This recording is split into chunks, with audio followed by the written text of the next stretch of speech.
बहुत ही आनंद का अनुभव है। सपना साकार हुआ मैम 24 अठगामा के योद्धाओं का।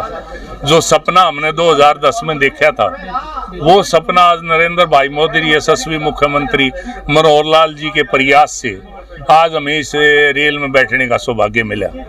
मैं तो सिर्फ एक बात कहूँगा कि आज जो हम बैठे इसलिए कि रेल का उद्घाटन तो 16 तारीख को हो गया था, बड़म्बा में बहुत बड़ा कार्यक्रम हो गया था, पंचायत मंत्री देवेंद्र बबली जी भी आए थे। लेकिन आज इस रेल में सफर करने का जो मकसद है वो ये कि टेक्निकल कारणों से 3 स्टेशनों का नोटिफिकेशन नहीं हुआ था। ये रामफल शहीद, रामफल बहु अकबरपुर, खरकड़ा और बड़म्बा। मैंने इसको लेके हमारे सांसद अरविंद शर्मा जी से बात की, भाई आप रेल मंत्री से मिलो और इसका नोटिफिकेशन करवाओ। तो अरविंद शर्मा जी ने कल इसका नोटिफिकेशन करवाया और आज ये ट्रेन चली रुकती हुई इन स्टेशनों पे और मुझे इसमें बैठने का सौभाग्य प्राप्त हुआ। ये जो रेल है इसको लेके तरह तरह की बातें चली। दीपेंद्र हुड्डा ने बार बार प्रेस कॉन्फ्रेंस करी, दांगी साहब ने करी। मैं तो एक बात कहता हूँ कि वे 2012 के सिंह के विजुअल देख लो, जो ये कहता है इनका कोई लेना देना नहीं है रेल से। मैम 24 अठगामा के योद्धाओं की वजह से, खरकड़ा की वजह से रेल मंत्री से मिले 20 बार, तब ये रेल मंजूर हुई 2012 में। 385 करोड़ रुपए का अनुमानित बजट में रखा गया, लेकिन वो 385 करोड़ रुपए कब लगने थे? जब हरियाणा सरकार जमीन एक्वायर करके कब्जा ले ले, नक्शे बने, टेंडर हो तो ही तो लगेंगे। और इन्होंने 2012 का बजट गया हुड्डा साहब के राज में, 2013 का बजट गया, 2014 का बजट गया। 3 बजटों में लगातार 1 पैसा भी प्रावधान नहीं किया। उल्टा 2013 में खड़के जी को लेके संतरों में रोड साइड में बिना 1 इंच एक्वायर किए जमीन एक पत्थर रख के चले गए वोट लेने के लिए, वाह भाई झूठी लूटने के लिए। ये ठीक उसी तरह का पत्थर था जिस तरह से जाते जाते हुड्डा साहब जाटों को आरक्षण देंगे। पता था कि सुप्रीम कोर्ट में जाते उड़ जाएगा, संविधान के खिलाफ है, लेकिन फिर भी एक जाट नेता बनने के लिए, जाटों की वोट लेने के लिए उसी तरह पत्थर रख के चले गए। कांग्रेस ने लगातार झूठ बोली है, झूठ के अलावा कोई काम किया नहीं।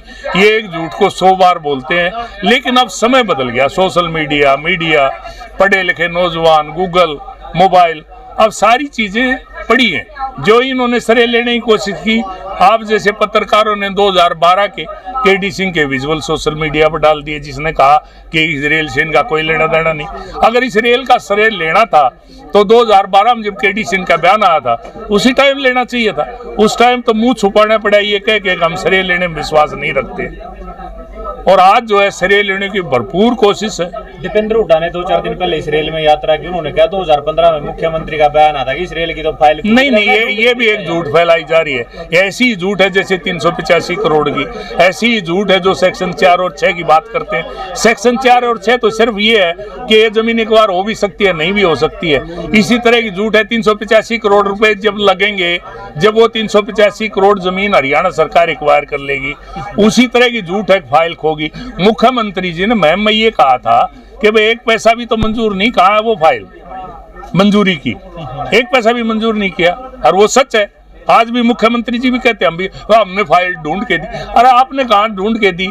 फाइल तो हमारे पास थी, हमें पता था, मंजूर करवाई थी। उसके लिए पत्रकार वार्ताओं में, सोशल मीडिया में सैकड़ों बार ये बात आ चुकी थी, लेकिन ये भी एक झूठ फैलाने की कोशिश है। सेक्शन 4-6 का डर दिखा के जिस तरह से हुड्डा साहब ने अडानी और अंबानी को पूरा हरियाणा बेच दिया, पूरा झज्जर जिला बेच दिया। 5 लाख रुपए मुआवजा था सरकार का, इस बेच के डरा के किसान को 10-10, 15-15 लाख में लाइन लग के लोगों ने बेच दिया अडानी को और अंबानी को। आज जो है ये अडानी अंबानी का हमारे ऊपर आरोप लगाने वाले कांग्रेसियों, मैं ये पूछना चाहता हूँ आज आपके माध्यम से ये पूछना चाहता हूँ कि क्या जमीन यशस्वी मुख्यमंत्री मनोहर लाल ने कोई लेके हरियाणा प्रदेश के किसानों के अडानी अंबानी को दी? आपने दी, हजारों एकड़ दी, गुड़गांव में दी, फरीदाबाद में दी, आपने सब जगह ये जमीनें दी। ठहर जा भाई, ये सब जगह आपने ये जमीनें दी, तो आज आपने लूटा हरियाणा के किसानों को, इसीलिए तो आज आपके पीछे ईडी लगी हुई है। ये जो आपने करोड़ों करोड़ों रुपए का फायदा दिया पूंजीपतियों को, अडानी अंबानी को, जो आपने अपना घर बढ़ाया, संदूक भरे, रुपए के। आज हुड्डा साहब जब आप मुख्यमंत्री बन रहे थे, आपकी आर्थिक स्थिति क्या थी सारा प्रदेश जानता। आज आप क्या हो सारा प्रदेश जानता है। आपके पास अच्छी तरह की कोई गाड़ी नहीं थी चलने के लिए। आज आपको 2-3-4 करोड़ रुपए से कम की गाड़ी में बैठने कहाँ से आया पैसा? यह अडानी अंबानी का आया, किसानों की जमीन लूट के आया, सेक्शन 4 और 6 का डर दिखा के आया। आज इसका हिसाब आपको देना पड़ेगा, जनता हिसाब लेगी। ये कब की बात है? उनके पास गाड़ी नहीं थी ढंग से की, किस टाइम की बात है? मुख्यमंत्री 14 से पहले कांग्रेस कमेटी की गाड़ी में कॉन्टेस्ट में चुनाव लड़ा था हुड्डा साहब ने। उसके बाद सफारी ली थी कांग्रेस कमेटी की 8,05,000 रुपए। उससे कहाँ थी गाड़ियां, कहाँ था पैसा? केवल जो है 2 पेट्रोल पंप थे और एक जमीन थी वहाँ, जो कि रणबीर सिंह ने जवाहरलाल नेहरू से मुरबे अलॉट किए थे, भाखड़ा वालों को जब बोलो वहाँ अलॉट करवाई थी।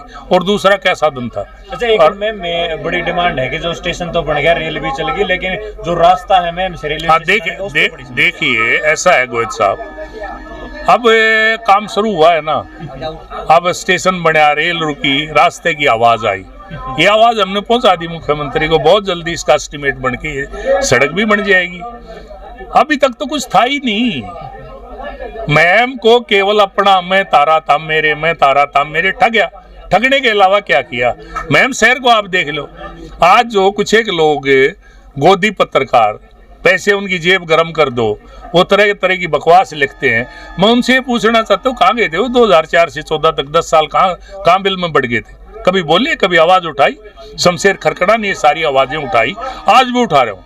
आज भी मैं सत्ता पार्टी का सदस्य होते हुए, सत्ता की पार्टी का, आज भी मैं विपक्ष की भूमिका में हूँ मैम, और लगातार लड़ाई लड़ रहा हूँ। और मैं ये नहीं कहता 100% सारे काम हमने कर दिए, लेकिन हम रुक के सही, हम चले तो सही। अरे कांग्रेसियों, तुमसे तो 100 गुना अच्छे हैं कि तुम चले ही नहीं। ठीक है सर। नमस्कार जी, मेरा नाम मोनू अत्री एडवोकेट है। मैं उत्तर रेलवे से मेंबर हूँ। तो आज इस रेल में सफर कर रहे हो? हाँ, इसी रेल में सफ़र कर रहे हैं। शमशेर जिया ने जो बात बताई है, एक बात सच्चाई बताई है। और जो माननीय श्री मुख्यमंत्री मनोहर लाल जिया की अश्विनी वैष्णव की माननीय हमारे रेल मंत्री हैं, इन्होंने बहुत बजट की बातें करी हैं। 29 हमारे रोहतक रेलवे स्टेशन में 29 करोड़ रुपये लाए हैं माननीय श्री अरविंद शर्मा जी। 25 करोड़ रुपया भादरगढ़ रेलवे स्टेशन का लेकर आए हैं। 18 ट्रेन जो लोग कोरोना के टाइम से आज तक, जो इन्होंने कभी भी दीपेंद्र हुड्डा ने या किसी ने भी आज तक लोगों की समस्याएं नहीं सुनी थी, उन समस्याओं को एक चीज़ से बारीकी से लेकर रेल माननीय श्री अश्विनी वैष्णव के साथ मिलकर 18-19 ट्रेन लेकर आए हैं डॉक्टर अरविंद शर्मा जी। उन्होंने एक चीज़ पर स्टेशन पर, जैसे शमशेर जिया ने आवाज़ उठाई थी, अब भैया ट्रेन यहाँ पर वो होनी चाहिए, तो इसका भी उन्होंने वहाँ पर जाकर वैष्णो जिया, माननीय वैष्णो जिया से मिले और उन्हें यह काम किया। और मैम के लिए सबसे बड़ी बात है जी, और भी ट्रेन चलेंगी, हमारा प्रोसीजर चल रहा है। और जो एक अच्छा अब अगला है जो बजट आएगा, उसमें अच्छा मैम के लिए बहुत बढ़िया स्टेशन बनेगा। जो 29 करोड़ रुपये, जैसे रोहतक के लिए आगे 25 डिजिटल स्टेशन बनेगा, 29 करोड़ रुपया में रोहतक रेलवे स्टेशन का। इन्होंने तो पहले दीपेंद्र जिया ने या और किसी ने भी रेल के बारे में तो कभी किसी के बारे में या रेल यात्रियों के लिए तो कभी भी सोचा ही नहीं। एक भी आदमी के लिए सोचा कभी ना, कभी भी फोन किया ना, कभी भी लोग कैसे समस्या से जूझ रहे हैं। आप बता दो, आप भी यहीं पर और हम भी यहीं पे हैं, क्योंकि उस राज्य में हम भी तो, इन्होंने तो सिर्फ जमीन हड़पने का काम किया है, लोगों को लूटने का काम किया है। जैसे बलियाने के लोगों को प्रॉपर्टी का काम किया है, बोर के गाँवों को प्रॉपर्टी का काम किया है, यही काम किया है इन्होंने तो। हाँ।